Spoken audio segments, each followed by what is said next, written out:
Apa itu JDM? Apakah semua mobil Jepang itu JDM? The Story of the JDM Car. Hai Bolo.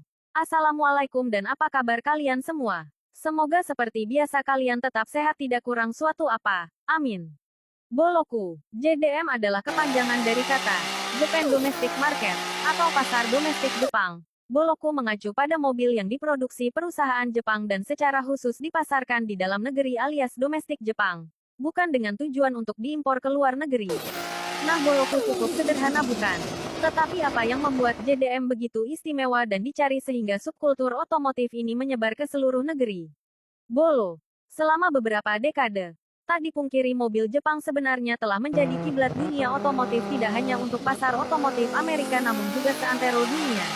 Impor mobil Jepang di Amerika benar-benar menjadi sentral mulai pertengahan 1970-an.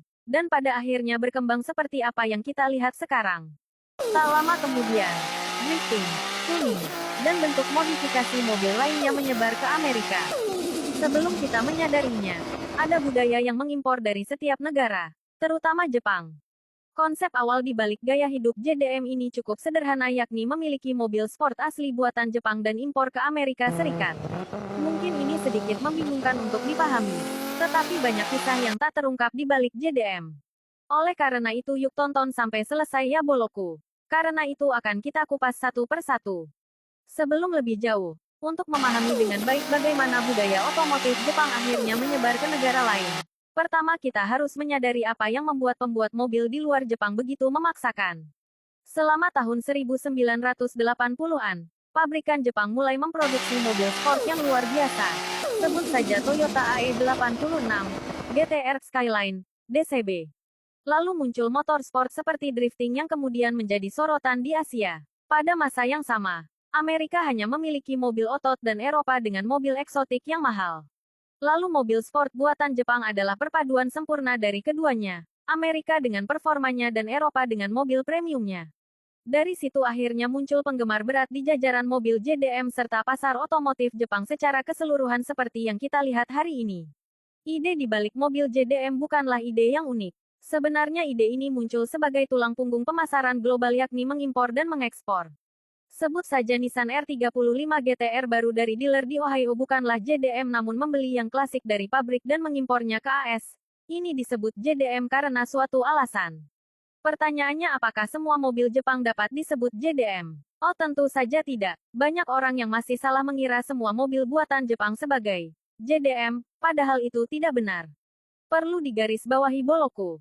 Proses mendapatkan mobil JDM orisinil mungkin tidak unik. Tetapi mobil itu sendiri pasti unik. Sebenarnya ada juga yang meyakini bahwa tuner Jepang adalah JDM murni. Pasalnya, Jepang sengaja membuat mesin mobil mereka lebih kokoh dan lebih mudah ditingkatkan dengan tetap menjaga angka di luar pabrik lebih rendah agar tidak memicu persaingan tenaga kuda yang tidak perlu. Ini juga dikenal sebagai Gentleman's Agreement. Perjanjian ini untuk mencegah pabrikan Jepang melebihi output 276 tenaga kuda hingga 2005. Tidak semua mobil Jepang adalah JDM. Namun ada miskonsepsi yang justru populer terutama di AS bahwa JDM hanya mengacu pada mobil produksi Jepang. Faktanya, ada banyak mobil Jepang yang diproduksi khusus untuk AS, Eropa dan pasar dunia lainnya. Hanya diproduksi di Jepang juga tidak dijadikan sebagai mobil JDM. Misalnya, Toyota Supra Mark IV di AS dengan setir piring dan sejumlah perubahan spesifikasi untuk mematuhi hukum AS. Ini berarti mobil buatan Jepang yang dirancang untuk dijual di pasar AS, juga sering disebut sebagai mobil USDM. Namun Toyota Supra Mark IV juga diproduksi untuk pasar domestik Jepang atau versi JDM, di mana memiliki perbedaan lebih dari sekedar setir kiri vs kanan. JDM Supra dibatasi hingga 180 kpj. Sama halnya dengan semua mobil Jepang pada saat itu untuk mematuhi peraturan keselamatan domestik. Mungkin Anda akan sulit membedakan antara JDM dan mobil Jepang jika mengacu pada mobil yang tersedia baik di Jepang maupun negara lain. Tetapi yang harus dilihat adalah spesifikasinya yang berbeda. Contoh lain, Nissan 240SX yang dijual di AS sebenarnya adalah Nissan 180SX yang dijual di Jepang. Adapun keduanya memiliki pilihan mesin yang sama sekali berbeda. Namun 180SX juga dipasarkan di pasar Eropa sebagai 200SX. Rupanya ide di balik mobil JDM ini cukup rumit, di mana kita juga harus mempertimbangkan eksistensi yang digambarkan sebagai mobil JDM sejati. Yaps, ini adalah mobil yang tidak pernah dijual keluar Jepang. Adapun dapat diimpor bekas atau bahkan grace sebagai gray market imports ke negara lain. Tetapi mobil JDM yang sebenarnya tidak pernah ditujukan untuk meninggalkan Jepang untuk dijual di dealer manapun di luar Jepang. JDM sejati tersebut adalah mobil K atau kakar, mobil kecil dengan kapasitas mesin di bawah 660 cm3 yang didesain sebagai jawaban terhadap peraturan yang mencakup dimensi fisik, ukuran mesin, dan tenaga, serta aturan pajak dan asuransi pemerintah Jepang yang mengukur tingkat emisi dari mobil tersebut. Kakar juga merupakan sebuah solusi bagi para pemilik yang wajib memiliki sertifikat lahan parkir. Salah satu contoh mobil JDM sejati yang juga merupakan kakar adalah Honda N-Box. Hingga akhir tahun lalu, Honda N-Box terbaru merupakan yang terpopuler yang terjual di Jepang. Lebih dari 1,7 juta unit selama 28 bulan berturut-turut. Yaps, mungkin mobil ini jarang terdengar oleh kebanyakan orang di luar Jepang. Selain itu, mobil JDM sejati yang lebih besar namun tidak memenuhi standar Kei adalah Toyota Century yang ditujukan untuk menyaingi limusan mewah dari Mercedes-Benz dan BMW. Impor mobil JDM di AS bukanlah hal mudah, terutama mobil yang tidak memenuhi persyaratan 25 tahun. Mobil yang dianggap ilegal oleh pemerintah AS dilarang masuk ke AS kecuali usia mobil di atas 25 tahun guna memenuhi kualifikasi untuk sebuah mobil klasik.